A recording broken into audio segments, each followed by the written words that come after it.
we have an hour and a half, or a little bit less than that now. We may not need that much time since it's such a small group, but we're literally happy to answer as many questions as you have at the end. So be thinking of those as they're talking. And I just want to start by saying we'll do a quick introduction as each person talks.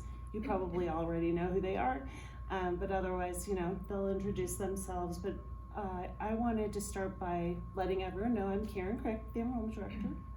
And we're going to try to give, to the best of our ability, an overview on Waldorf education and what makes it unique in the world. And so that is a very big task because, as with anything, there are so many aspects of Waldorf education, there's no way we could cover them all. So we've sort of divided it into early childhood, grade school, and high school. And we are going to try to just highlight some of the things that make it unique and then answer questions. For those, if you don't know this, I'll give you the briefest overview of how Waldorf education started. It started about 100 years ago, and the first Waldorf school was in Germany. It was started really as a school for factory workers' children in an effort to, school back then was maybe it still is in some parts of the world and even in this country, was very socioeconomically divided. Children who had a lot of means got a very good education, and children who did not get a good education. And so the first Waldorf school was really brought to bring the level of education and a lot of elements that had not been seen in other kinds of education to these factory worker children. And so a lot of the things that were highlighted were equality and peace, and some things that also Maria Montessori was doing down in Italy at around the same time. So there are some crossovers, some things that are similar, and then some big differences between Waldorf and Montessori as well. So I'm sure we'll cover some of those as well. So I think what we'll do is start with early childhood. And so we will go ahead and introduce Carmy Malory. And Carmy can tell you a little bit about what she does here at the school. Yeah, Carmy Malory, and I'm one of the two preschool teachers here at the school, and I've been here a while. And I just kind of wanted to start with a little history about myself and how I came to teaching this education, because I feel like it's really, it's important. It was important for me, but I think also it also informs how other people have come to this education too, I think. And I was in my senior year at UC in early childhood education, in a wonderful program that I still value to this day. And we were learning about educating the whole child, open-ended toys, all of these things. And then I had the opportunity to come visit the Waldorf school, not through my educational source, but through a friend. And when I walked in, I just had a visceral response to walking into the classroom, which I know that many other people have spoken of that too, when they walk in, and that the classrooms themselves look so different than mainstream school and what I had been experiencing as in my field in education. And I came in, and it was just immediately, it was a calming environment, baskets of lovely organized materials on the shelves that were natural materials. It smelled wonderful, and I just thought, wow, I was really impressed. And I thought these people, whoever these people are, because I knew nothing about Waldorf education at the time, and I thought they are truly brave enough to be doing what I've been being educated to do, but this was really filling the gaps for me, because I just didn't truly feel like it was happening in what I was being taught as a new teacher. And so I was mystified and enchanted and wanted to know more, and so I did, and that's how I became involved in it. And I think that one of the things that also struck me as I did start to learn more about it and got involved in a teacher training program, a foundation studies program, was that there was this recognition of who the child is, and really working, and the teachers working with that, and what their challenges may be, and sometimes, they are challenges, or what their gifts are, so seeing those things and working from that aspect with the child, and knowing that they have come to us with these gifts. And then Steiner had brought some, which I'm going to use because it's very familiar, so I'm afraid I'm going to forget something. So I have notes.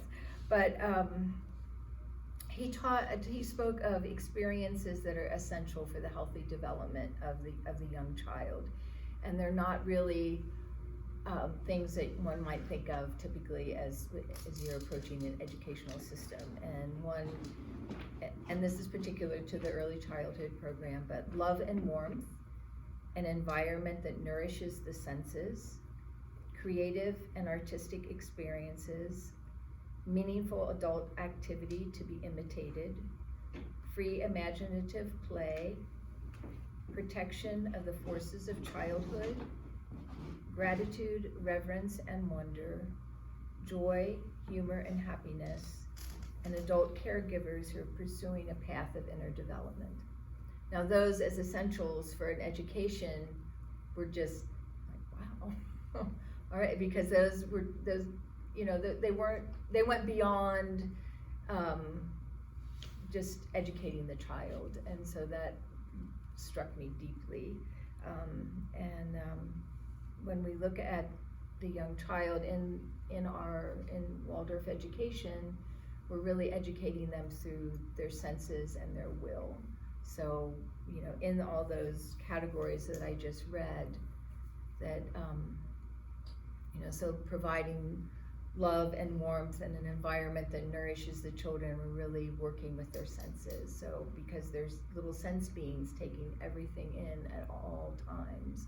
And so they're, so then our task is to provide them with a beautiful setting, lovely smells, cooking, a home-like environment that can nourish them here at school and give them an opportunity to breathe into their day so that they can relax. And we support them through having a secure rhythm and routine so that they're not having to guess what's coming next, what are we doing next, they know like, oh, today's rice day, and so they're identifying the day and the times that they're moving through by what's happening in a predictable rhythm, so that they can really relax and do the work of childhood, which is play. So it is a open-ended, play-based education in those types of terms, and so we're supporting them with those activities,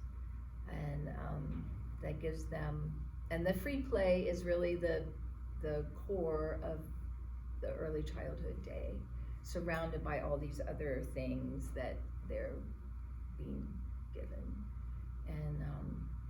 And so through that play, they really are developing all kinds of social skills, how to read social cues, compromise, cooperation, compassion for each other.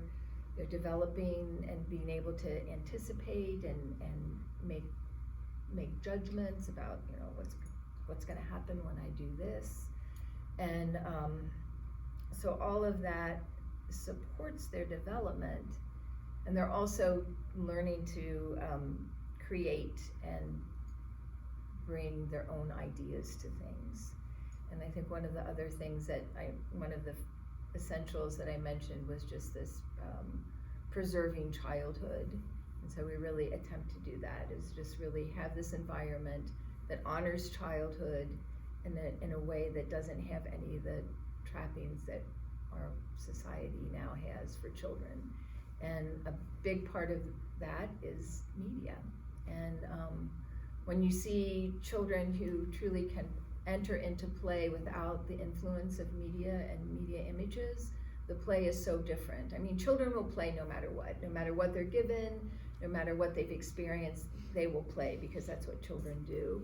But to see them play when they're not burdened with images that are not their own images, that they're having to work out, it's so different. And it's so healthy, and you can really see them developing their own ideas and how they're going to do things, and they're not just playing out someone else's ideas that they've been given. And through that, then they're really developing their intellect and their, how that progresses. So I think that is all. So then what we're doing is really laying a foundation for what comes next in grade school, and giving them that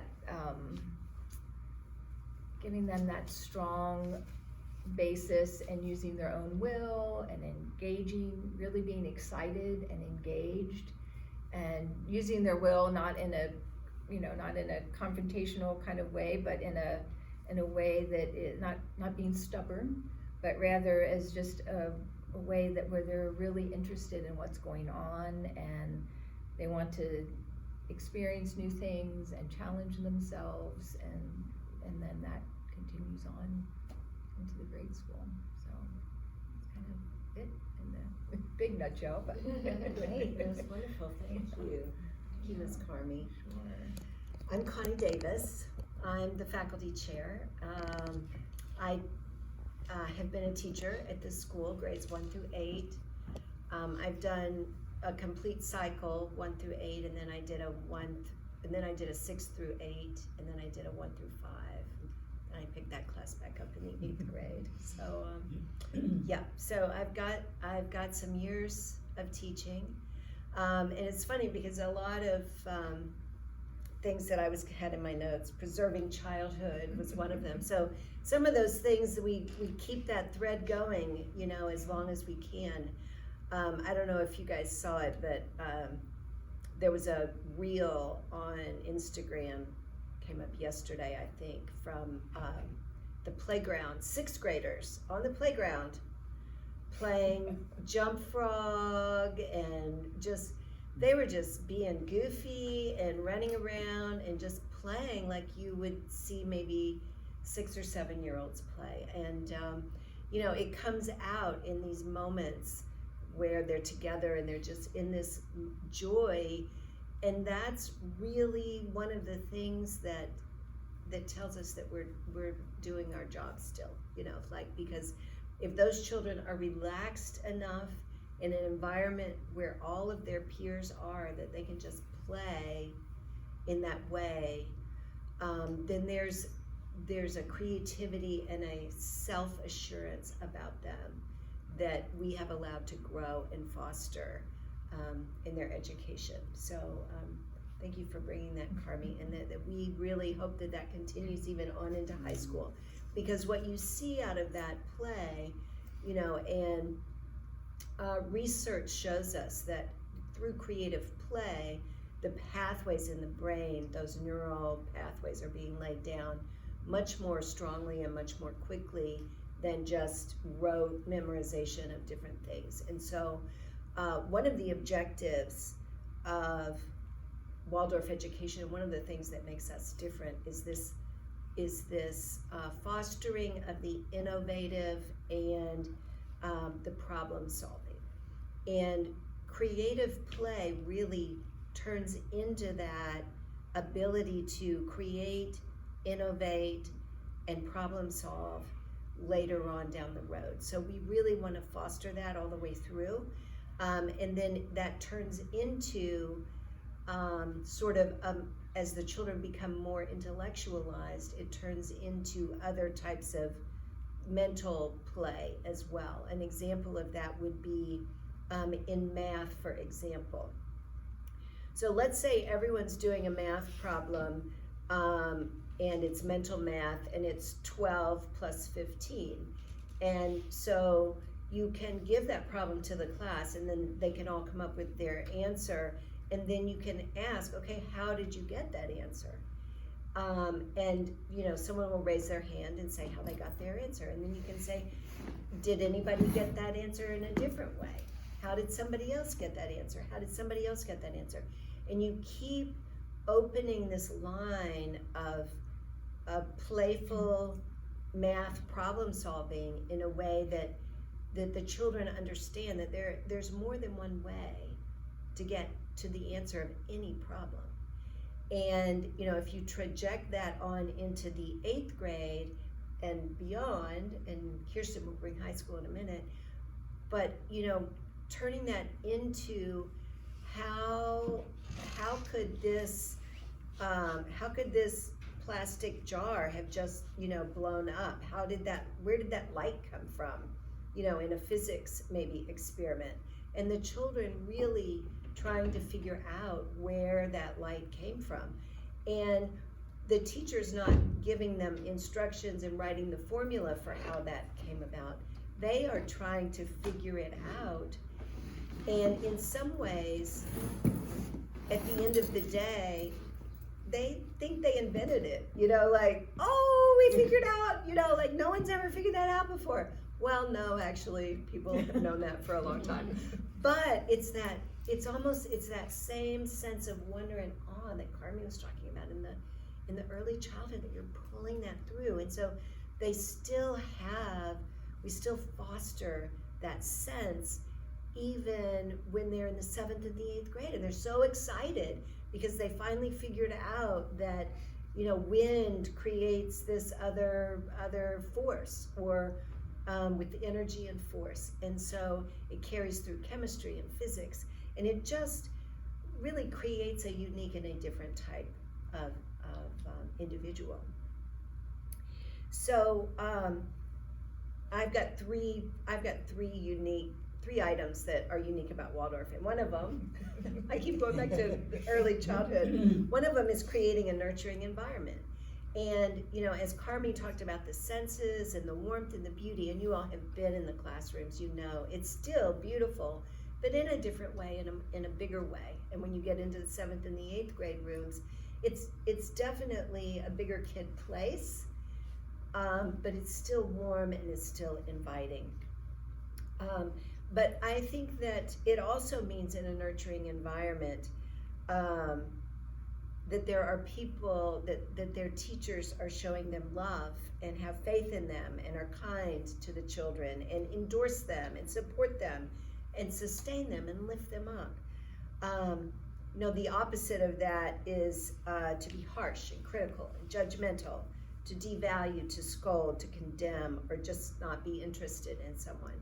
So in our school, in a Waldorf education, we really value and we help the teachers learn how to hold a classroom but still be honoring of the individual and create a nurturing environment, because the children will imitate what they see their teachers doing to their children and to each other, and so they become nurturing to each other as well.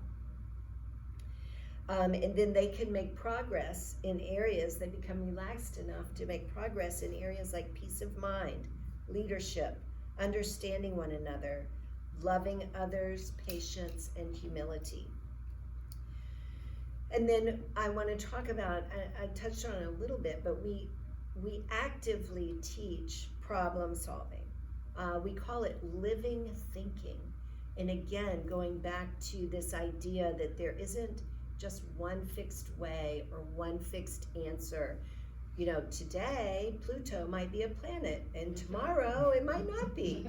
Like, science is constantly evolving, and that we all have to sort of stay in a sense of wonder about the world around us and how we as human beings can affect it and support it. Some of the other things that we do to help the children keep that flexibility in their minds is with geography. We teach geography. Many schools don't teach geography anymore. Joyful play, lots of social opportunities.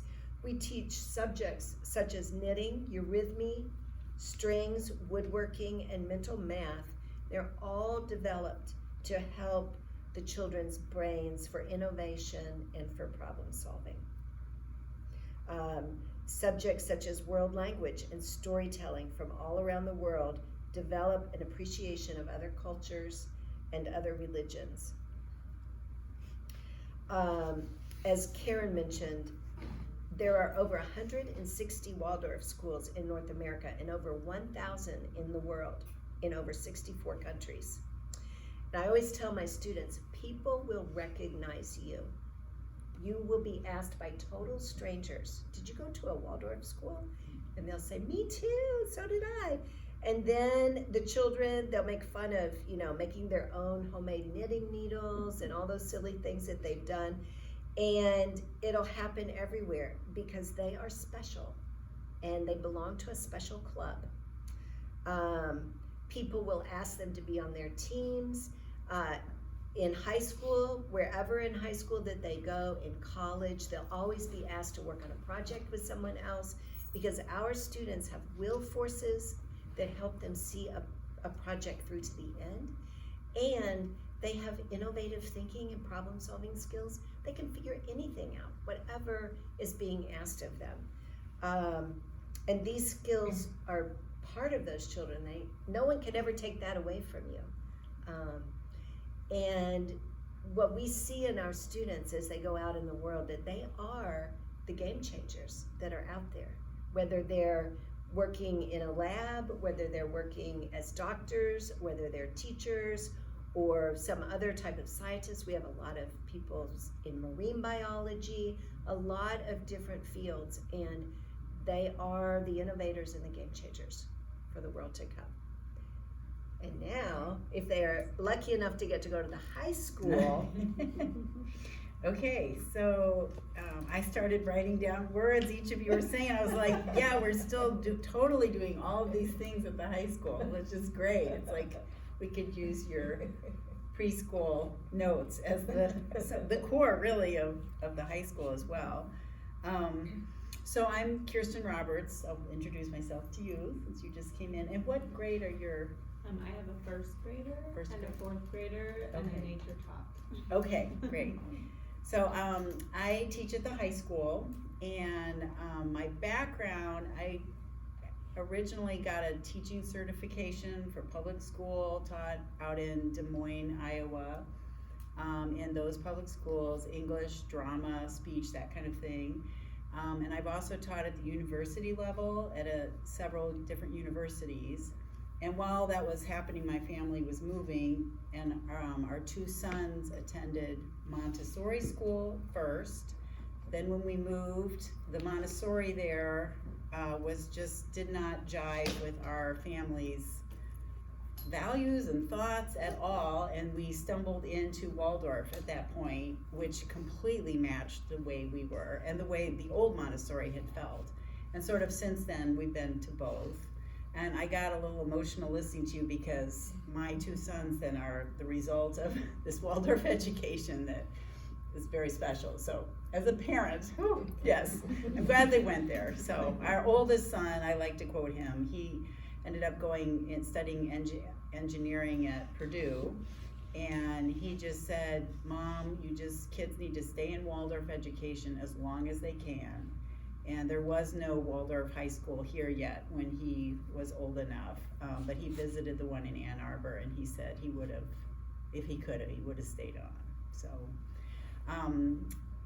and I will also say, listening to you both, at the high school, we have, maybe it's about half at this point, it depends on the grade, but half the kids are coming from the lower school and half are coming from all sorts of schools around the area, and sometimes halfway through the high school.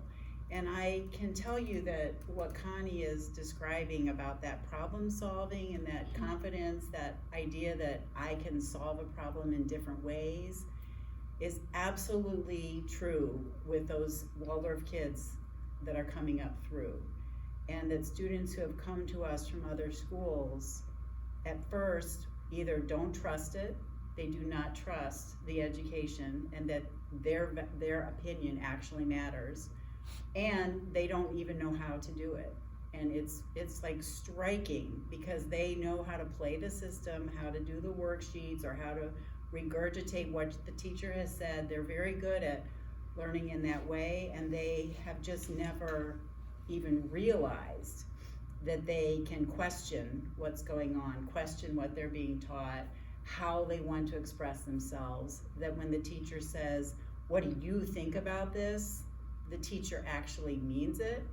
And then you watch them slowly begin to learn that and develop over the time. It's one of the most exciting things I've seen, and it's a striking reminder of what is actually happening down at the lower school and through the high school. Okay, so none of that was on my script, but anyway. Yes, I want to just nod to some of the things that you said, this idea of honor and respect for the child and for childhood. While I do have a list of sort of intellectual and academic things that we bring to the high school, I was almost late here because I was busy talking to two students who came into my office when I really wanted to be preparing this. And, "Ms. Roberts, do you have a few minutes?" And they plopped down right on the floor and blah, blah, blah, telling me they had some struggles they were working with. One started crying a little bit. And I just kept thinking, I'm with them and I'm thinking about this place I'm about to go, when you want to talk about, like, how do you talk about Waldorf education? And part of it is like, I get to do that, and these kids get to be with a teacher who actually can make the time. And I swear, if I were late to you all today because I was with them, like, that's the right thing to do, you know? And I think the teachers at the high school, we all are like that. We say we're a family, we are a smaller school, but it's really not about the size, it's about the commitment to the humanity of each of those individual students in all their complexity and all their messiness. You know, we laugh all the time, there's crying. I mean, it's just a completely different type of support than I've ever seen in any other kind of education. And as I've said, I've taught in a few places before. So that is really still the core of our education, is that respect for the growing young adult. And I am honestly humbled each day when I'm teaching these kids because of what they're going through in their lives, their personal stories, the ramifications of COVID, the way our world is shifting, the social media influences, and how brave these kids are and how they're sort of fighting their way. And I feel that our high school experience for them is really giving them a sense of beauty and intellectual curiosity that they are allowed to nourish within themselves. Yeah, they're gonna get prepared for college. We're sending them off. We're doing the ACT and we're doing all that stuff, helping them write their college essays. But inside, they're really growing as humans. And for me, with my own kids, like, in the end, that's what I want. So you also mentioned about teacher development. I think that's a really special thing at our high school, is the teachers are so passionate, and they're just as excited about the research that they're doing as they are about teaching it to the students. And then, so now here are some of the points I wanted to make. We continue a lot of outdoor education. When COVID hit, there were many things that were hard, but the outdoor part was very easy for us because we just already will go outside, not just for classroom, but we'll go explore to the creek if it's something like for biology, but also in a class recently, Parzival, there's a chapter where Parzival runs into some people walking around in robes, barefoot, doing penitence, and it's a long story, but he's angry at God, so he doesn't think he should be with them. But we all then put on these togas that we have, these tunics from the Greek plays, and take our shoes off, and we walk through the wet grass, and we go down to the creek, and everyone literally is cold and complaining about how their feet hurt, and we sit at the creek and hear the water running by. And this is also a class where I have the students teach a lesson. So you have a student sitting there and explaining to us the story while we are literally in the space that feels like what that book is. And that's just one tiny example, but we take advantage of the outside like it's inside, you know. And then I don't know if you know, we have these week-long field trips. So I will only talk about one, but we go to Chicago, sometimes camping, sometimes it's local farm service work. Juniors have been going to Washington, D.C., and the seniors go camping for a week in Maine, on the coast of Maine. And I'm one of the chaperones on that trip. And they are outside camping, they plan the meals, they do the cooking, they do the cleaning, they set up the tents. We walk about a half mile each way to get to the main lesson area, which is near a beach. And we're there with Waldorf kids from other schools around the United States. So when Connie was mentioning that sort of feeling of a belonging to a community, it really cinches home when those kids discover that everyone else had to take some of these same crazy classes, and they say the verse, and everybody knows how to knit, and it's just like all these things, you know, that come out. But more than that, the kids have this spirit of adventure and curiosity, and so naturally they all kind of join up and make friends with each other. And then it's actually a marine biology class, and so the kids, you know, every day we're out there in the tide pools with our pants rolled up and digging around and reaching into the unknown and trusting you won't get, you know, clammed by a crab or something. And they're also making main lesson books and learning the, you know, the intellectual aspects of this. But also on that trip, we learn about Native people's history on that island, environmental exploration, and like what can we do, you know, and we see how the island has been changing over time due to, you know, environmental change. And they're just, the kids come back and they just are, they really do feel transformed. I mean, they talk about it, you know, that how they feel stronger, and I was scared to do this or that, or my feet got wet and I survived it, and I don't like to normally talk to new people, and I found myself at the bathroom chatting with someone I didn't know, and then the next thing I knew we were friends together, or we were forced to be in a partnership, you know, with some stranger digging around, and now we're good friends and we're still writing each other. And you know, I feel so much braver and more courageous, and I'm ready for my senior year. And we also had kids who before that weren't sure what they wanted to do, and we were kind of making them go through the college prep steps, but at the end they came out like, I have new ideas about where I want to go to college and what I want to study, and they just sort of emerge. And it's because it's more than just a classroom, you know, they were out there, outside, being inspired with other people, and it's just such a fully alive kind of education, you know. And again, where do you see that at other high schools? You just don't.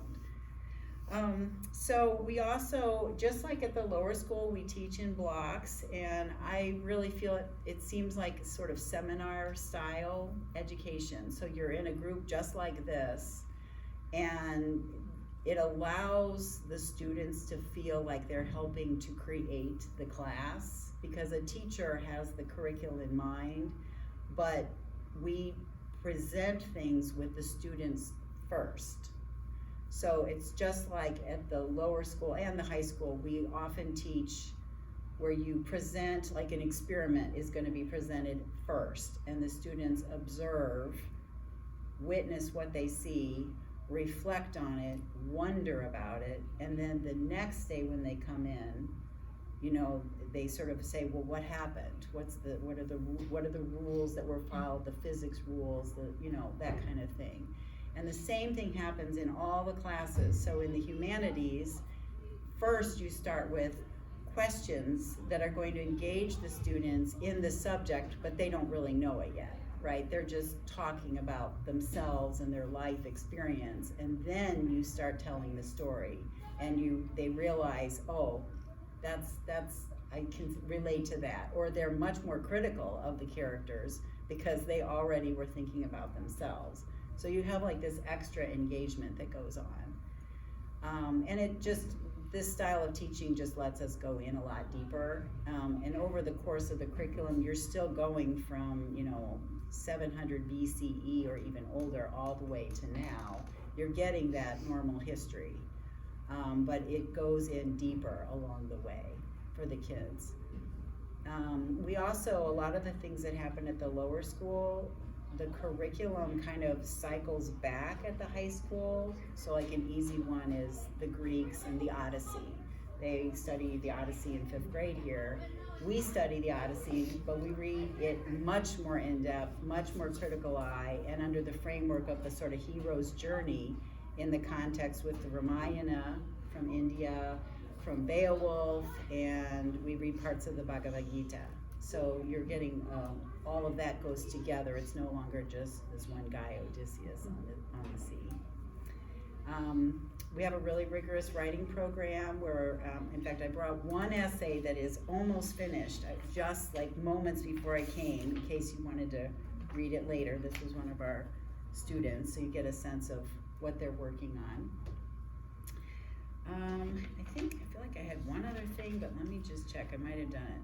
Oh, I was going to talk about the other thing that's different about our school is we spread out the subjects, particularly the science, over the 4 years, so that at many schools you're going to have biology your first year, then chemistry, and then physics.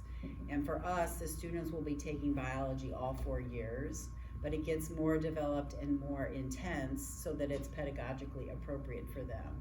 And so they are actually taking it all the way throughout. And then in addition to that, we have meteorology, zoology, astronomy, like a whole range of other courses. I brought a list if you wanted to look at that. And so we have found that to be great too, as an enriching experience, and that it's not just take it this year and then you're done, right? Okay, I think I should stop. I have other things, but I feel like I'm going on and on. But if you have other questions, you can see I really love this school. Well, I want to see who has questions, and some of you may have some already kind of burning in your mind, which is great. If you don't have any though, I want you to dig deep here, and here's why. You've got a really good opportunity here with 3 master teachers in the room. So think about like your next door neighbor, your mother-in-law, your dentist who's like, what's that Waldorf school all about? Or, you've wanted to know what eurythmy really does, or whatever it is that whatever question you may have, now's your big moment. Okay? So throw them out there.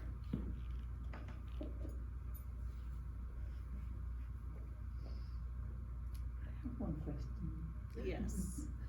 You all know how much I love Waldorf, and I would like Mateo to go to Waldorf High School, but he's so much in the sports, so he's asking us to go to a school that have sports and teams and all that. So my question is about the sports in Cincinnati High School. So we have a student right now who is on the varsity soccer team at Walnut Hills, and he is a sophomore at our high school. And he was actually somewhere else, and he came back to us because he did not like what was going on at the other school. So you can do it. In other words, you are able, I don't understand it, the details, but you are able to be in a sports team at the school where you live while attending a private school, an independent school. Yeah, so I can talk to you more about that too. Yeah. And also if soccer, there's a lot of good rec leagues and things like that for some of those sports. Waldorf high schools that are bigger and more established, have been around longer than ours, typically do have teams. You know, they'll have basketball, they'll have volleyball, they'll have track. We're never gonna have football, you know, we're never gonna have enough kids for something like that. But I think some of the Waldorf high schools even have baseball teams. Mhm. Isn't that right? I feel like I've seen that. Yeah, and we have Yeah, we had do basketball. When Yes. we haven't enough students who are interested, Yeah. then Joe will start up a team and do intercollegial sports in that way. We have a really good young women's volleyball team right now. Yeah. They're doing great. Yeah. Very active, and like, when I say great, I don't mean necessarily if they're winning, but. But they are. But there's a lot of them joining it, and yeah, it's really, I've been to quite a few of their games. It's fun. But also that particular class I know I was just out of recess watching them play yesterday, and that class has a lot of kids that are really athletic. Yep. And if they end up at the high school, we'll have enough to really start a solid team. Yeah. So that'll be great. Thank you.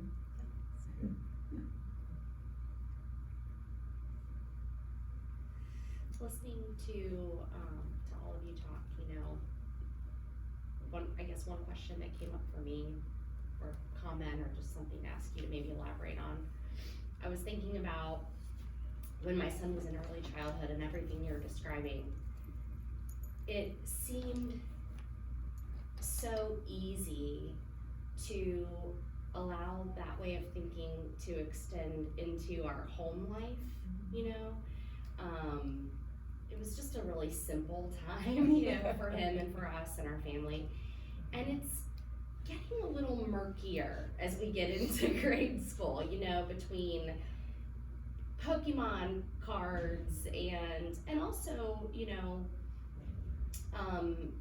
he's learning to read, you know, it's not, I know it's all happening in the Waldorf way, but he's learning these really concrete things, right? So that's happening, but then there's also, I feel like, more pull from media and pop culture in this time that we're in, and so that's what's kind of present for me in our life right now, and I just wanted to see if the experts might have some insights into that time. Well, I'll speak to that a little bit. It is extremely challenging. It's just such a challenging time to be in the world at all, you know, right now.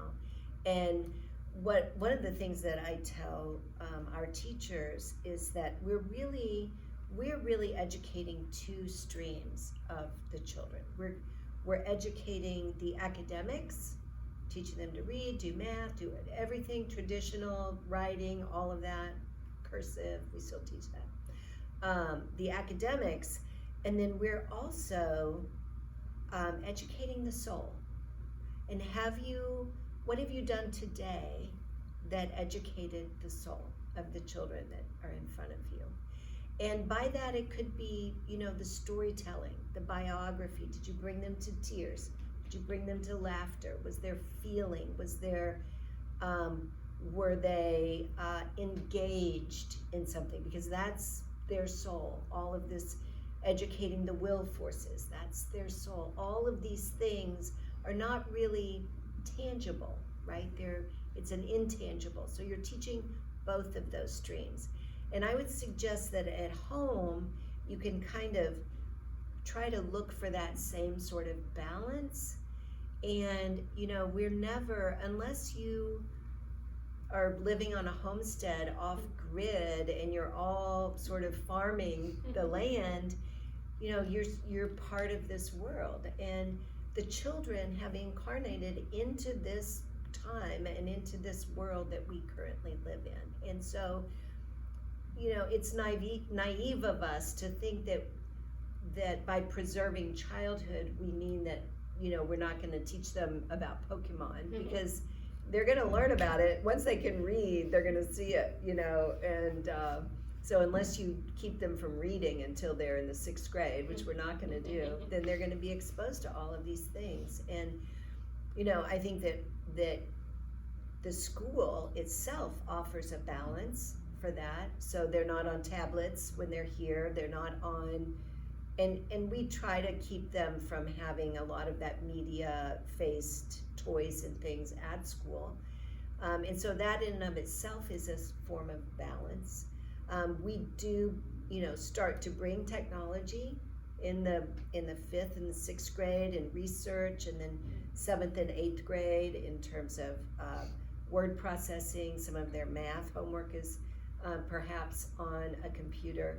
So we definitely start to bring that, but in the classroom, it's pure, it's interactive, even all the way into the high school. So that in and of itself helps balance out what's happening at home, but also reinforcing, to your child that, we have, one of our family values, is that we keep a simpler home and a simpler lifestyle. And often for a child that will hold almost through 6th grade. You can use that one almost through 6th grade. But then part of their job is to question and push back against what you've set out as the family values. So when you get closer to 6th and 7th grade, it becomes even trickier, because now their job is to rebel against you and what you want. And so sometimes that we see that bleed over into the school. And if you've chosen this school for them, well, I don't like that anymore. I don't want to be a vegetarian anymore, or whatever it is that they associate with being your value. And the family has to sort of navigate that on your own. Does that help? Yeah, thank you. I'm gonna piggyback on that a little bit. I will say that we constantly struggle with that as well. Like, my kids play with the neighborhood kids on the street who all go to, I think every house goes to a different school. Literally, like, they're all in the same age, but they all go to different schools, but like, we're constantly navigating solidarity.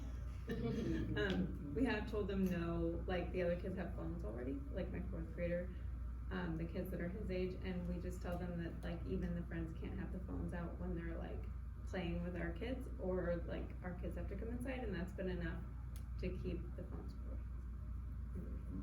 away. But my question, piggybacking on that, is how do you, because as my oldest and now my middle child have kind of started getting older, we do like try to stretch a little bit our, like, what we allow and what we don't, but we have an almost 4-year-old. Like, how do you make your house appropriate for all the ages, not just one age? And do you have a resource, like a singular resource for giving the grandparents? I've done a lot of reading in my time, and I've never found something that seems succinct for like a grandparent, because they're not good influence.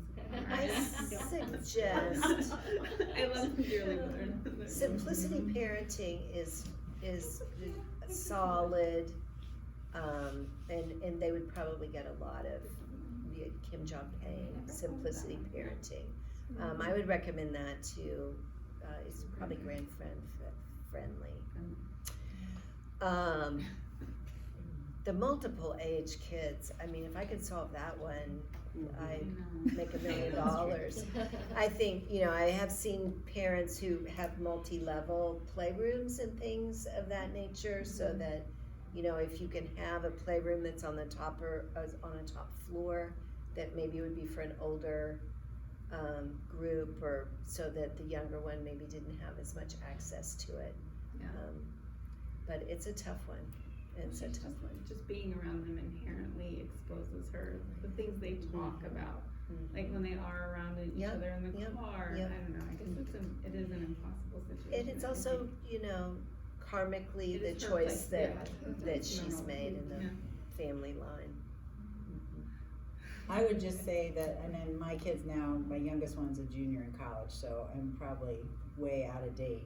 But it was hard when they were growing up, and even at the Waldorf school we were at, more kids were doing videos, and the phones came earlier and all that, and I was one of the ones that was pretty strict about that. Like, I think our oldest son just never was into it as much, but our youngest, 3 years younger, he did not, I think he had like a, what is it, not the phone, but the iPad, what is the little thing? No, iPod? iPod, Is that what it was there was called? like an iPod, yeah. Yeah, so that had he the- had that little thing freshman year, but it had no, like, there was no phone, you couldn't do anything on it, really, essentially, I think there was music.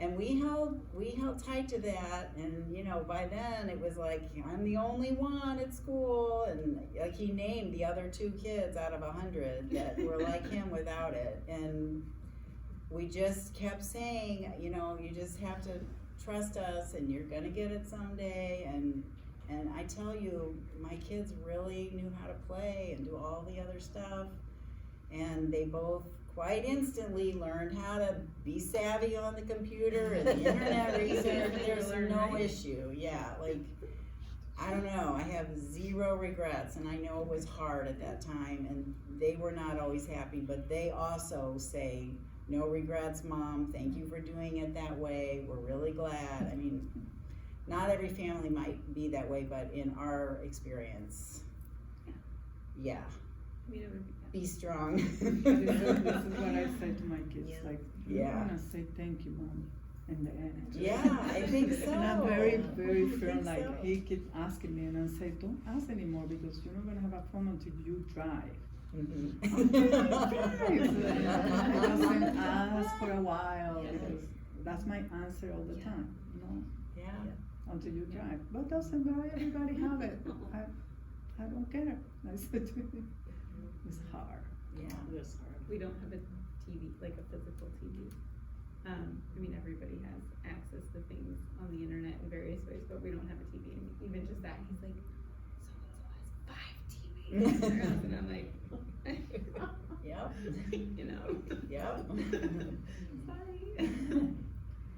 I did have one more question. You brought it up earlier about talking about Montessori and Waldorf. I would love to hear you talk more about that, because I feel like oftentimes when we're telling people, our son goes to Cincinnati Waldorf School, and they'll say, is that like Montessori?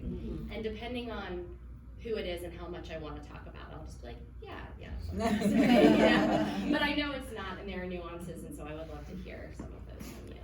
I could, do you want me to take it? Sure. And then you can tell me if I missed anything. So I always tell people that a Montessori education is student-led.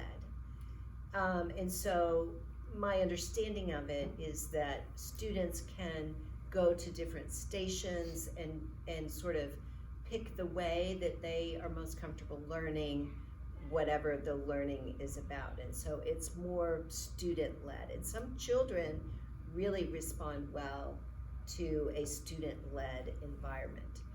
The Waldorf school is very much a teacher-led environment. If you walk into a grade school classroom on most days, you will find the students sitting in desks facing a teacher, and the teacher is explaining what's going on. You know, we don't teach from textbooks, we teach internally from the teacher, and so the focus is on the teacher, and it's teacher-led. And when the teacher says it's time to get up and push in your chairs and line up, the students are all expected to do that and to go to their next class. Everybody takes flute, everybody takes singing, everybody takes handwork, we're all in a group. And that is one of the most significant differences between the two educations. Once you get further up into the grades and into the high school, as Kirsten has described, this sort of seminar type learning, sometimes that is also a model that you will see in the middle school as well. But again, even though the students are engaged in bringing their learning to it, the teacher is still guiding the learning. Yeah, and I'll add, I think that Montessori and Waldorf are philosophically, there's a lot of crossover. They have a lot of the same values, and the methods can be quite different, especially in the early childhood age. And then as as the students' level grows, by middle school, they look very similar, actually. Montessori was never written to have a high school experience. I'm not sure if Waldorf was. I don't really know the answer to that. Yeah, but Montessori wasn't, so it's been kind of created in the modern times, and it's it feels very similar to what a Waldorf middle school is in some ways. But Connie pointed out this big difference between child-led and teacher-led, and I also think you could look at that as individually guided versus a community. You know, Waldorf is much more about the social aspect and the community of children, and Montessori is very individually guided. I think that individually guided can be great. Let's take a grade school situation. Individually guided can be a great method for a lot of students. Why I like Waldorf more is because children in an individually guided program can really focus on the things that they like and the things that they're good at. And while as a parent we're like, well, that sounds nice for my child, children also need to have experiences with things that they don't like and that they're not good at. That's what brings balance in their life. That's what teaches them that we can work hard and get better at things. It's what teaches them that I don't have to be perfect at this in order to enjoy it or get better at it and grow and learn. So there's a lot of reasons why I prefer a not individually guided education and prefer Waldorf, but I think Montessori is another great philosophy that's out there. Just not as great as ours. That's my opinion. I would add a couple more things. Sure. Since we had both. Is Montessori, I mean, they literally use the word work. And so if I had one word for each, I would say play or imagination for Waldorf, and I would say work for Montessori. And even though the kids did play, there was much less focus. In fact, even at the one school I was at, discouragement from the imaginative play. It was more like, and this does kind of come from Maria Montessori's, the very beginning of it all, but like, let's ground ourselves in the real world so we can function as adults in society. That's sort of the underpinnings of it. And what that looks like in the school situation then is the kids are doing their work. Whereas at Waldorf, what you see is much more of, I mean, the whole vibe of the place, but also the play, the imagination. The teachers are telling stories right from their heart, literally, for the kids, you know, and that's all imagination instead of work. And if you think of the other difference is that Steiner created this education for the German, Austrian sort of people so that they could become more balanced and artistic and warm and feeling. And Marie Montessori was creating the education for the Italian/French so that they could become less sort of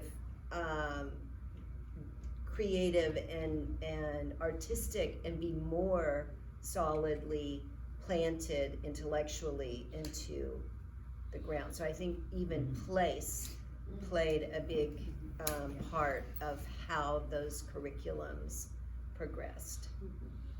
Can I say something? For me, like, my favorite thing about Waldorf education is community. And because I think as a society, we really need community. We are growing individuals and everything is focused on just the I. And I think we really need back to focus in villages and community. And for me, that's the favorite thing that I always feel community in Waldorf. Always. No matter what, the festivals, all is that to bring community together. Yeah, and I like to point out when I give tours that a Montessori school may or may not have a good program in terms of outdoors and nature. That is inherent in Waldorf education.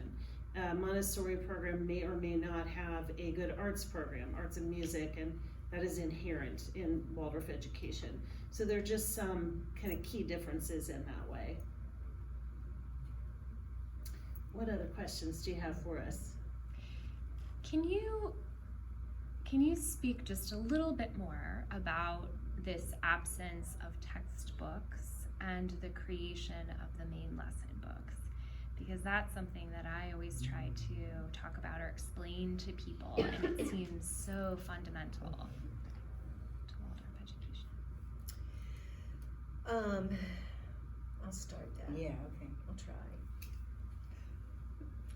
So, I think it goes back to this idea between a fixed education and a living education, living thinking, fixed thinking versus living thinking. So if you take a textbook off the shelf and you open it up, and we do this in the 7th and the 8th grade, we show them like, oh, here's what the textbook says about Christopher Columbus, you know, compared to what you've just learned. So this idea of taking a textbook and opening it up, and you can look at any like 4th grade textbook on science or something, you know, and how the information is delivered, pictured, put together. It is, you know, this is what physics is, and or this is what energy is, and there's the word in bold, and then you look in the back of the book and there's questions that ask you to regurgitate what you just read, and you know, it's very fixed thinking. And the living thinking that comes from without a textbook is the teacher who has done research and understood, maybe it's astronomy, like how they want to bring this to the students and how to bring it in such a way that it introduces this sense of awe. Maybe it starts with a star journal. Maybe the children go outside every night and draw what they see outside of their window for 30 days, and then they talk about what their classmates saw, and that it's just a whole different approach. It's phenomenological, it's what you see, it's what you sense, it's what you can learn from the world, and then the teacher guides that and molds that into what they want you to learn. I mean, we live in an information age. I can pull up any number of planets or stars or anything else and find an app for it and get every little piece of information that there is that would ever show up in a textbook. You know, like I can do that. Your children will be able to do that from their phones. But to really be able to have a bigger picture of, and also how that integrates into art and history, and how did it come about historically. I mean, we teach a history of geometry in the high school, where children aren't just learning the formulas and the theorems for geometry, like they're understanding, like, why did that play such an important part in Greek history, and how is that played into the history of the world and how we are evolved as humans today. So you're not going to find that in a textbook. Textbooks are sort of in their lane. You know, okay, here's your science book, here's your history book, here's your art book. But with Waldorf education, we're trying to give the children the big picture all the time, always from the big picture. Well, we're going to learn some things along the way, and they're going to understand about the stars and the planets and everything else that's involved in it. But it's in a living, thinking way, and they'll create their main lesson books in such a way that it integrates all of those thoughts and concepts. So I brought three main lesson books, all from the same class, junior year. We study Dante Alighieri's Divine Comedy. We read the Inferno, Purgatorio, Paradiso, and it's a medieval book, but it's really a class in philosophy. And when I was saying earlier about like starting with the students, this whole class, I structure it in that way. Like literally everything we do, first I say, I have these little games or exercises where they're sort of, they fall into a discovery that they have these qualities or leanings or whatever. And the book itself is just like an incredible work of genius if you haven't read it before. I had not read it before. I was a Waldorf teacher. So anyway, it's like an architecturally brilliant book. It's words on the page, but the book is really three-dimensional. And basically this guy goes down into hell, in the circles of hell, and then he ends up climbing the mountain of purgatory, and then he ends up traveling through paradise. And it's those are all sort of Christian terms, but it's not actually a Christian book. It's a book about philosophy and one's own, coming to face with your own demons, really, and your own challenges in life and how you're going to overcome them. So the students create a main lesson book that is meant to architecturally represent their understanding of that book. And so there, you'll see, I'm gonna pass them all around, but I'll just take you through one first. So there's an introduction there where there's like some facts about Dante, but in this they then explain, while Dante deliberately makes these rhetorical choices to communicate, here is how I have made my own rhetorical choices in this main lesson book to express myself. And then the book just tells the story of the Inferno, and it's all symbolic, there's all this stuff. So what you're seeing here is each layer going deeper into hell, into the Inferno. And on each page, the student then, it has, certain criteria like what's happening here, why are people here, and then what is your personal connection, either personally or in society today, or, some kind of modern linking that you see for this, for the book. So he continues going down.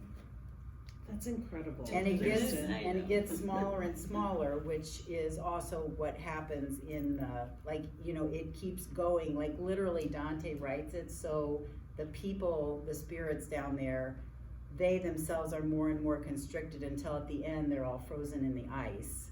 And even Satan himself, who's down in the middle, is unable to speak. His mouth is full of humans, but he can't speak, and he's crying frozen tears, and he's trapped in the ice, waist deep. So the big bad guy, can't even move. And so it gets smaller and smaller as we go down until this is Lola Stone's, by the way. Wow. So here is this guy, Lucifer. And then, let's see, I haven't looked at this in a little while. Oh, so then so Dante and his guide Virgil emerge, and all you can see is Satan's feet poking back up. Because the whole idea is that the world kind of turns upside down to allow, you can imagine it. I'm trying to not say all the words for you, but you get the idea. And then eventually, they then climb the mountain of purgatory. So there's that page, and then finally we get to paradise, and usually by then in the block we've run out of time, and so only some kids are super successful at it. I'm still struggling with that as a teacher to get them to fit it in. So I'll pass these around. I'll just give you a flash. These are ones I just happen to have here. One that I really wanted to show you is from Callista, and because it really shows you some different students. This is a student who joined us through sophomore year. He was at a Waldorf school out in California, but I don't think he went there from grade school. I'm not really sure. He didn't. Okay, so he's kind of a good. Lola also actually was homeschooled, or she was like what is it, Leaves of Learning? Not Leaves of Learning. It's like a really small. Leaves of Learning is like a homeschool kind of It's something like that, but in Loveland. Okay, so that's where she was until high school. Yeah. And then this guy, so you can see quite a different look. And so what I want to illustrate with that is, in this variety, you're getting that sense of the living, just like what Connie's saying, the living thinking is, while I did ask that the students follow this architecture, of the cutting of the tunnels. The rest of it is up to them. Like what are they bringing to the book, and what is their style? And then you'll see a totally different one here. So I'll just pass that on around, but it's basically the same assignment for all three of those. Yeah. I was thinking about and we're gonna have to wrap up here, but I was thinking as you two were talking about these main lesson books and this idea of living education and not just getting facts to memorize. That is whenever I'm giving tours, that's always the piece I'm trying so hard to really convey. How Waldorf education is different is that our goals are so different. We're not just trying to get children to pass tests, just get children to memorize facts, regurgitate them on tests, and move on, which has really become the modern education system. Teachers don't like that, but that is unfortunately what it's really become because of all of the pressure. And I was thinking about how all the way down in the preschool with Miss Carmy, she's teaching these children how to listen for details during things like painting class or puppet shows. She's teaching them how to really observe, how to listen, how, all of those things that are going to then continue to grow into this ability to really think outside the box and, figure things out, problem solve, which is those are the kinds of learners, of course, that we want in the world. One of the other things I thought of while you were speaking too, Kirsten, was that a lot of what we teach, I had to learn it as a teacher. Like, it wasn't taught in it's not taught in textbooks, like the in-depth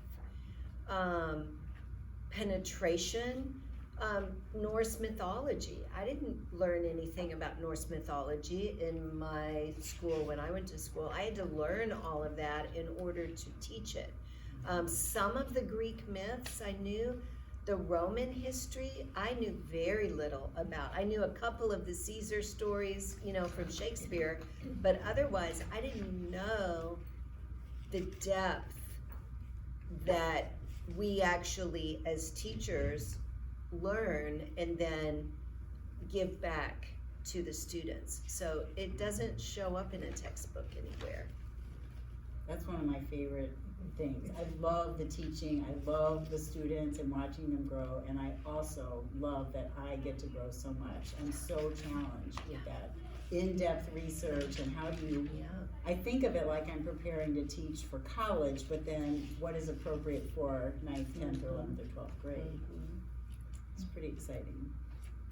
And I feel like that goes back to something Ms. Carmy said in the beginning about this, I forget, it was like your list of things, and it was like something about the adults in the child's life being on a journey of like growth. Yes. And I feel like that is something, that Waldorf also offers to families and parents are avenues for that growth, maybe. And that, that's part of what Steiner brought to us as teachers, is that we are on this path of self-development. And so that means, through the curriculum or through, a new group of preschoolers every year who have different skills and different levels of social interaction. And so then how do I bring that out of myself to work with these groups of children each year that are very different from the year before? Well, on that note, I think it's a good time to stop. Thank you so much for coming. And it's, for some of you early grades parents, it's about time to pick up. Yeah.